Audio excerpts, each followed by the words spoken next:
সরকার যেহেতু অন্তর্বর্তীকালীন সরকার, এখানে এই ধরনের স্টেপগুলো নিঃসন্দেহে আপনার কিছুটা সমস্যা তৈরি করবে। অ্যাট দি সেম টাইম আপনার মহার্ঘভাতা তো কিছুটা ইনফ্লেশন বাড়াবে, কিন্তু সাধারণ মানুষের তাদের তো আপনার কোনো আয় বাড়ছে না, এটা একটা সমস্যা। তো এই বিষয়গুলোকে আপাতত আমার মনে হয় যে তাদের খুব বেশি প্রয়োজন ছিল না, যদি বলে তারা আপনার দ্রুত নির্বাচনের দিকে যেত, যেটা আমরা বারবার বলে আসছি। যে প্রশ্নটা করা হয়েছে যে মূল বিষয়টা তো হচ্ছে জবাবদিহিতা নিশ্চিত করলে আপনার অনেক সমস্যাই সমাধান হয়ে যায়, যেটা আপনার একমাত্র একটা ইলেক্টেড পার্লামেন্ট ছাড়া সম্ভব নয়।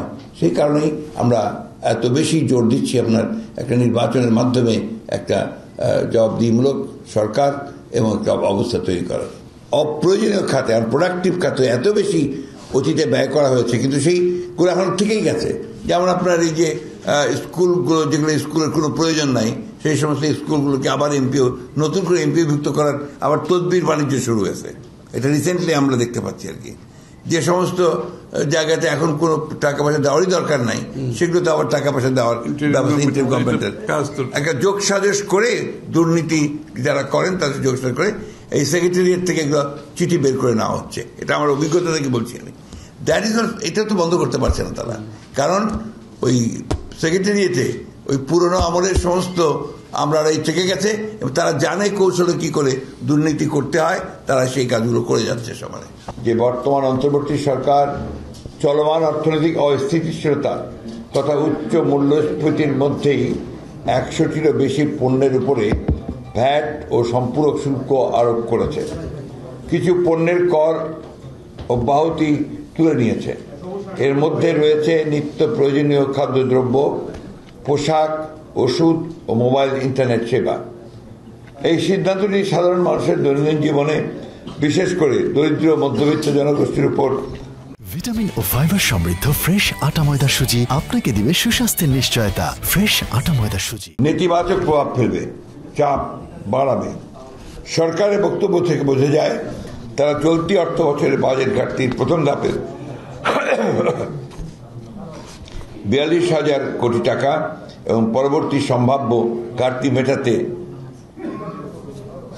এবং ট্যাক্স জিডিপি রেশিও শর্ত পূরণ করে IMF এর জন্য এই ভ্যাট বাড়িয়েছে। দারিদ্র লাঘবের যে হার গত 1.5 দশক ধরে ফ্যাসিস্ট হাসিনার সময় ক্রমাগতভাবে হ্রাস পেতে থাকে, তাছাড়া পতিত আওয়ামী লীগ সরকারের শাসনামলের 1.12% তুলনায় বিএনপি সরকারের শাসনামলে 1.76% দারিদ্র সীমার নিচে বসবাসকারী জনসংখ্যার বার্ষিক গড় হ্রাসের পরিমাণ বেশি ছিল।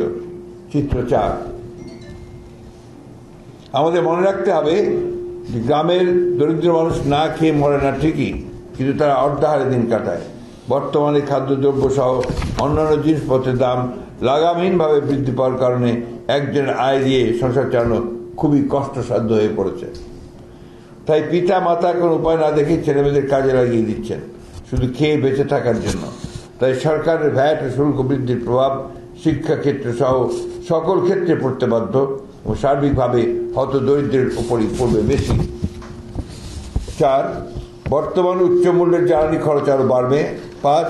পর্যাপ্ত সময় না দিয়ে বিদ্যমান টার্নওভার ট্যাক্স থ্রেশহোল্ড 50 লাখ থেকে 30 লাখ এবং ভ্যাট রেজিস্ট্রেশন থ্রেশহোল্ড 3 কোটি থেকে 50 লাখে নির্ধারণ করা ক্ষুদ্র ব্যবসায়ীদের ওপর কমপ্লায়েন্স প্রেশার বাড়াবে এবং অপ্রাতিষ্ঠানিক অর্থনীতি ইনফর্মাল ইকোনমি বৃদ্ধি পাবে, যা দেশের জন্য কোনো অবস্থাতেই মঙ্গলজনক হবে না।